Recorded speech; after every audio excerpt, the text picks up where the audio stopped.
Assalamualaikum warahmatullahi wabarakatuh. Apa kabar untuk anak-anakku sekalian? Mudah-mudahan senantiasa diberikan kesehatan oleh Allah Subhanahu wa taala. Untuk kali ini saya akan sedikit menjelaskan tentang rencana belajar mengajar kita atau rencana belajar kita pada semester genap untuk mata pelajaran sejarah kebudayaan Islam di kelas 10 semester genap ini pada tahun ajaran 2020-2021. Dan seperti yang anak-anak ketahui, sekarang ini kita masih dalam kondisi pandemi, di mana untuk kegiatan belajar mengajar sedikit dibatasi, dan kita pun tidak mengetahui kedepannya nanti entah kita masih bisa melaksanakan kegiatan belajar mengajar secara normal atau secara tatap muka, atau juga istilahnya secara luring, atau mungkin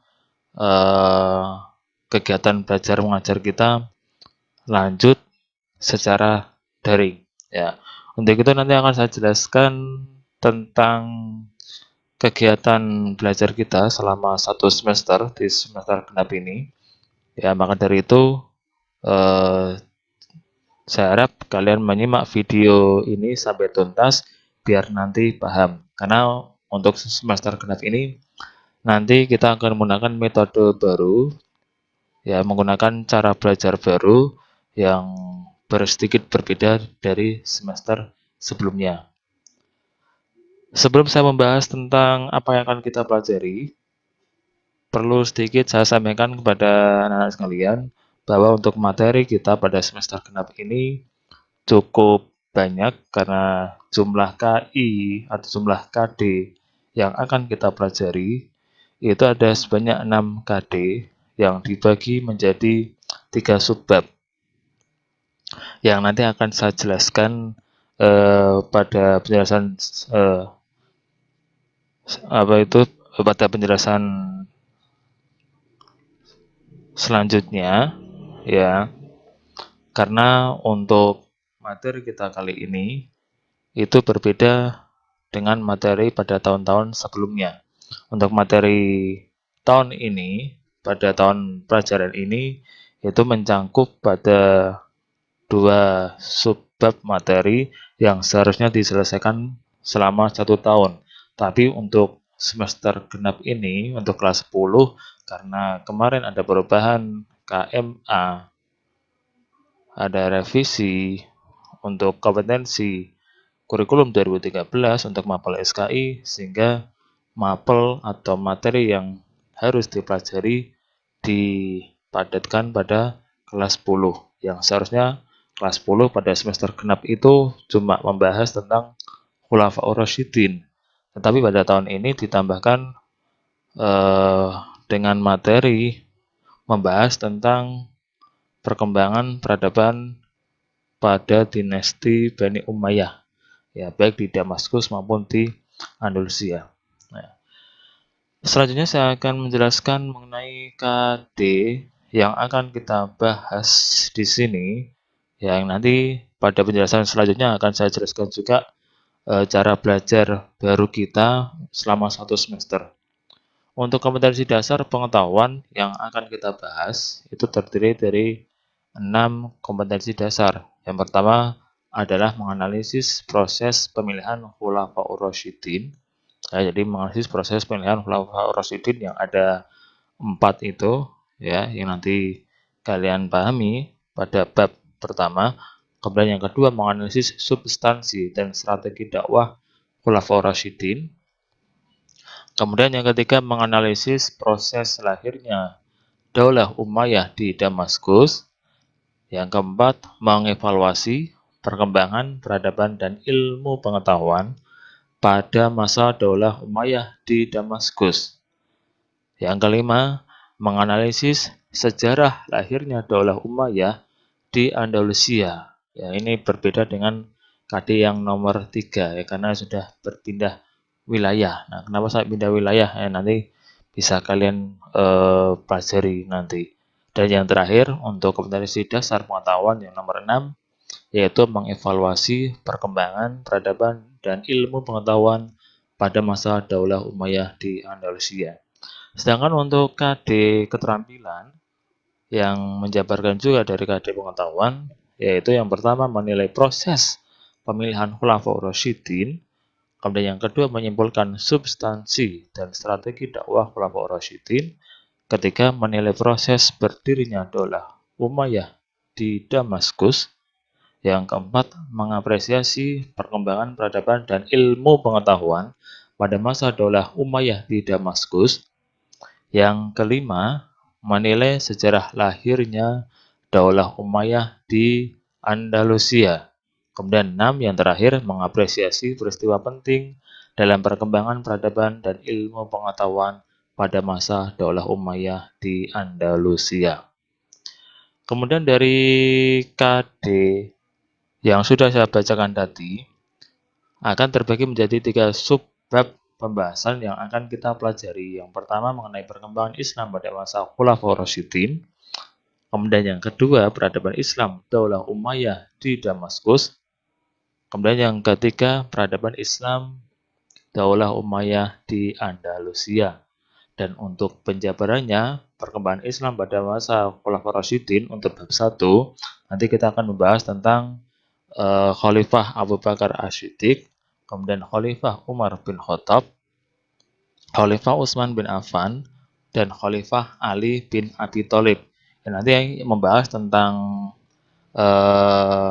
capaian-capaian yang sudah diraih keempat khalifah ini, kemudian juga mengetahui tentang peninggalan apa yang ditinggalkan oleh khalifah empat ini, Khulafaur Rasyidin, dan juga yang peninggalan yang paling dan yang masih kita rasakan sampai sekarang itu apa. Ya nanti dipelajari pada bab 1 di pembahasan perkembangan Islam pada masa Khulafaur Rasyidin.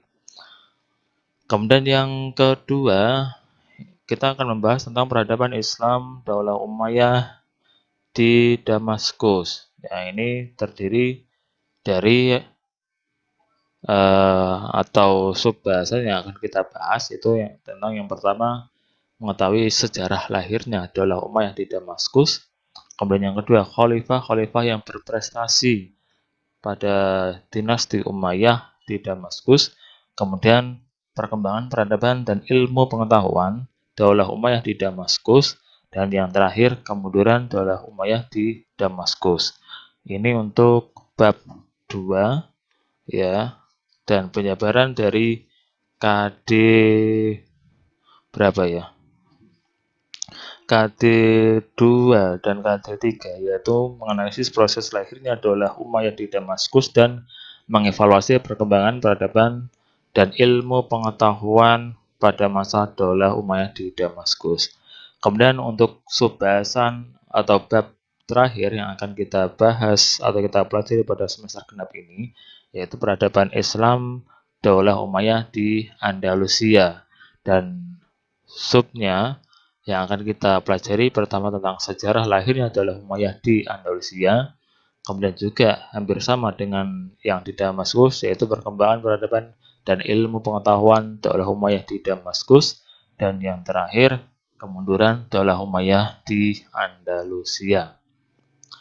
Selanjutnya untuk metode belajar yang akan kita gunakan selama 1 semester ini, kita masih menggunakan metode ceramah yang artinya nanti saya sebagai pendamping belajar kalian akan tetap menjelaskan materi yang kita pelajari pada hari itu ya.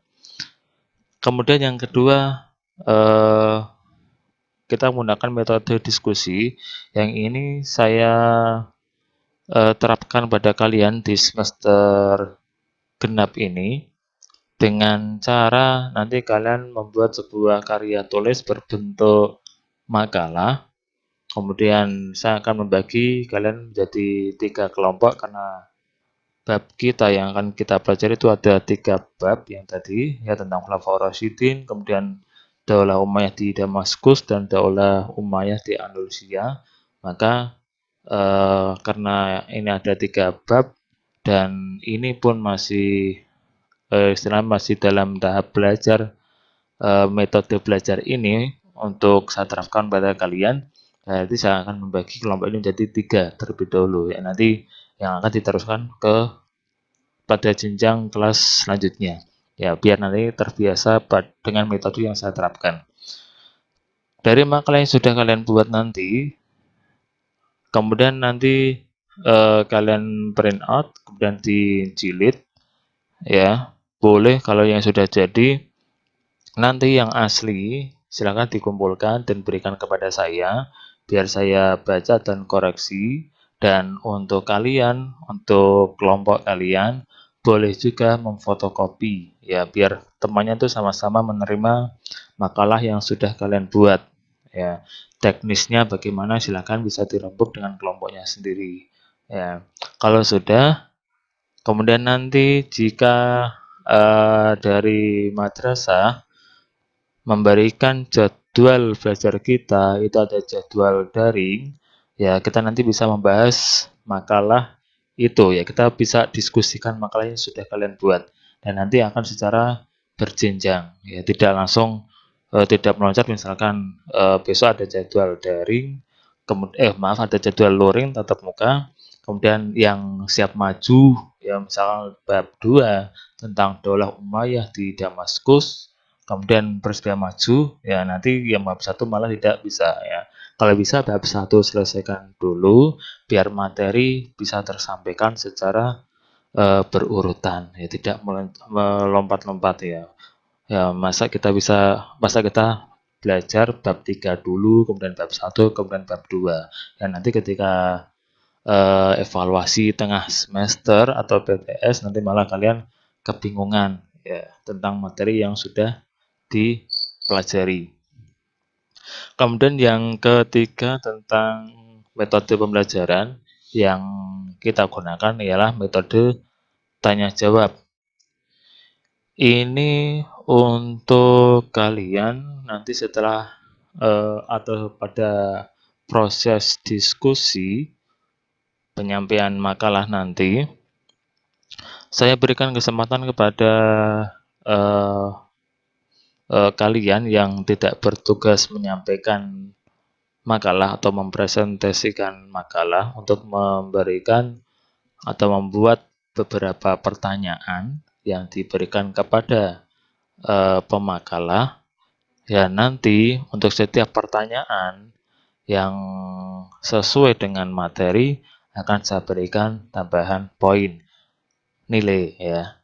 Dan bagi pemakalah yang bisa menjawab pertanyaan dari penanya pun nanti saya akan berikan tambahan nilai juga ya. Jadi itu untuk metode belajar kita yang baru yang saya coba terapkan kepada kalian di semester genap ini, dan mudah-mudahan ini bisa memacu belajar kalian ya, karena sejarah kebudayaan Islam atau SKI itu kan pelajarannya terkesan membosankan ya, sedikit melelahkan juga, karena kalian harus mempelajari sejarah yang begitu apa istilahnya, lebih yang begitu rumit ya kan, ditambah lagi menghafalkan tahun dan nama tokoh-tokohnya ya. Ya ini mungkin ya, jika kita menggunakan metode ini insya Allah nanti bisa sedikit merasuk di ingatan kalian. Kemudian media belajar yang akan kita gunakan sebagai sumber referensi atau sebagai media belajar kita untuk anak kelas 10 mungkin masih belum terbiasa menggunakan e-learning madrasah, tapi nanti akan saya coba menggunakan e-learning madrasah. Tapi untuk e-learning ini akan saya gunakan khusus ketika saya membuat ulangan online ya. Jadi untuk ulangan online nanti saya menggunakan e-learning madrasah, dan untuk linknya atau aplikasinya nanti saya akan bagikan kepada kalian jika aplikasi ini sudah siap. Dan juga e-learning madrasah ini saya gunakan jika nanti jadwal saya itu pas kebetulan jadwalnya itu daring, maka saya gunakan e-learning madrasah untuk kalian melakukan absensi kehadiran di jadwal daring saya. Ya, jadi saya ulang lagi, untuk e-learning nanti saya gunakan untuk tes online-nya dan juga absensi online ketika saya ada jadwal daring. Ya. Kemudian yang kedua untuk Classroom. Classroom ini saya gunakan sebagai media penyampaian materi dan diskusi. Ya, jadi semua materi atau mungkin kalian ada pertanyaan mengenai mapel saya, silahkan sampaikan di Classroom.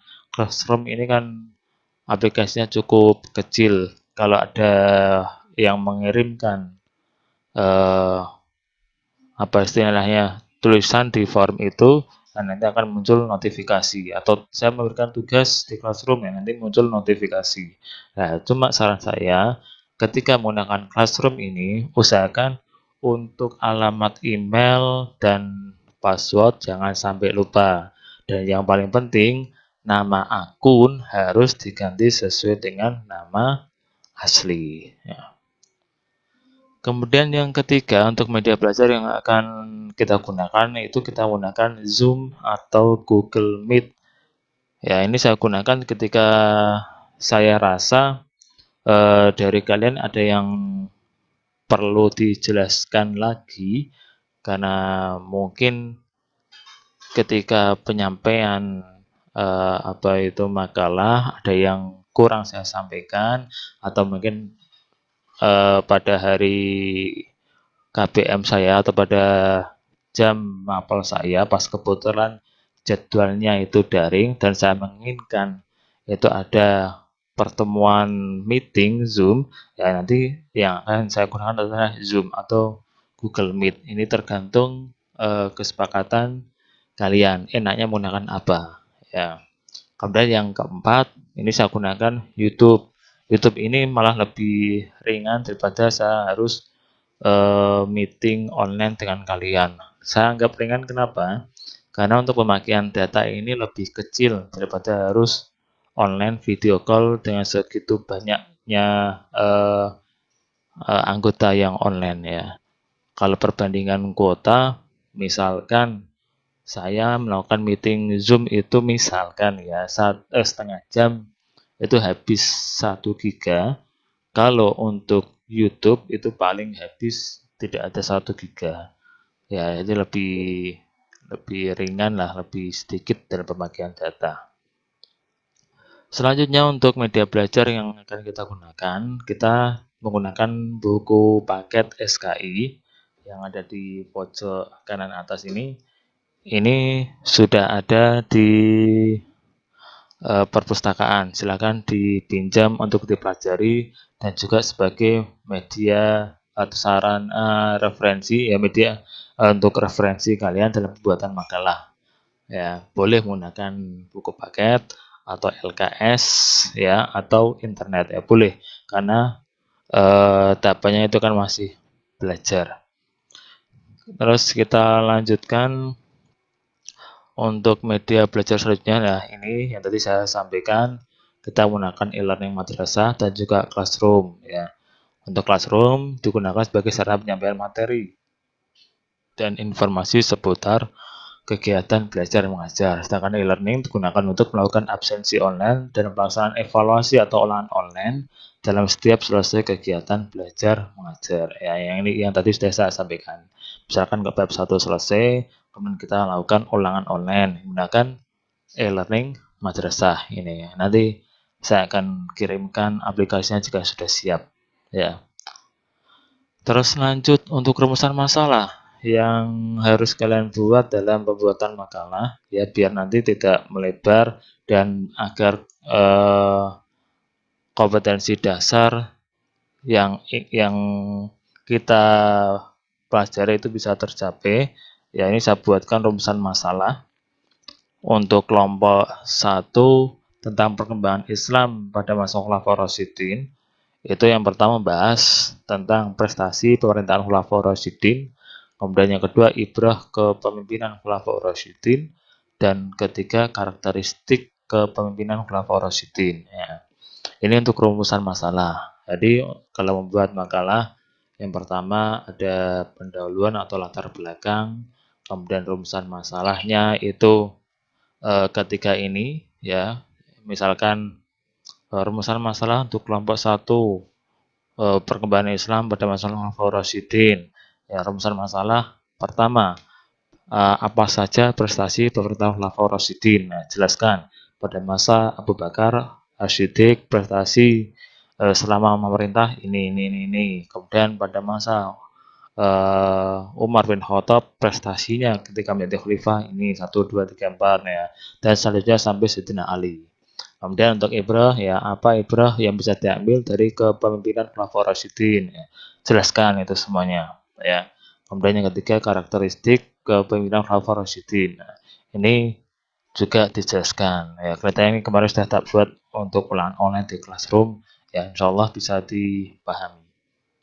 Kemudian untuk rumusan masalah bab 2 pada bab peradaban Islam Daulah Umayyah di Damaskus, itu yang harus kalian bahas dalam urusan masalah atau dalam makalah kalian. Itu yang pertama tentang sejarah lahirnya Daulah Umayyah di Damaskus, kemudian khalifah-khalifah yang berprestasi pada masa Daulah Umayyah di Damaskus, yang ketiga perkembangan peradaban dan ilmu pengetahuan Daulah Umayyah di Damaskus, kemudian 4 kemunduran Daulah Umayyah di Damaskus. Dijelaskan secara ringkas saja, tidak perlu membuat makalah yang tebal sampai 20 halaman, tidak perlu. Ya maksimal 10 ya, 8 lembar itu sudah bagus. Yang penting isinya itu padat dan kalian paham isinya. Ya. Ini kalian cari di buku paket, insya Allah ada pembahasan ini.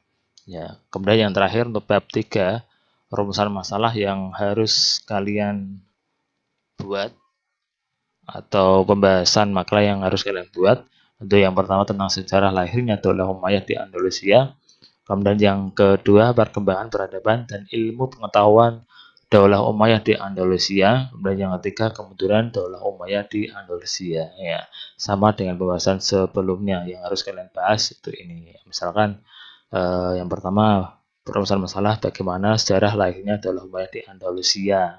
Nah, kenapa kok sampai beda tempat itu, kenapa? Ceritanya itu bagaimana? Ceritanya kepiye? Nah, yang pertama di Damaskus, kedua kok Andalusia. Nah, ceritanya kok bisa pindah tempat itu bagaimana? Kemudian yang kedua, bagaimana perkembangan peradaban dan ilmu pengetahuan Daulah Umayyah di Andalusia? Nah, itu sebagai contoh kalimat pertanyaan dalam rumusan masalah. Kemudian yang ketiga, bagaimana sejarahnya Daulah Umayyah itu bisa runtuh ya, atau bisa ya kemunduran ya. Penjelasannya itu bagaimana ya, nanti dijelaskan dalam makalah kalian semuanya. Kemudian saya jelaskan lagi ya, tadi tentang rumusan masalah sudah, materi untuk bab 1, kelompok 1 membahas Khulafaur Rasyidin, kelompok 2 membahas bab 2 peradaban Daulah Umayyah di Damaskus, kemudian kelompok 3 membahas tentang Daulah Umayyah di Andalusia. Ya. Nanti yang terakhir saya sampaikan untuk pembagian kelompok ini dalam pembuatan makalah. Nanti akan saya buatkan atau saya acak ya sesuai dengan apa ya enaknya. Ya sesuai keinginan saya dulu ya, karena ini masih belajar dan saya pun belum begitu mengetahui kemampuan atau tingkat kefahaman kalian.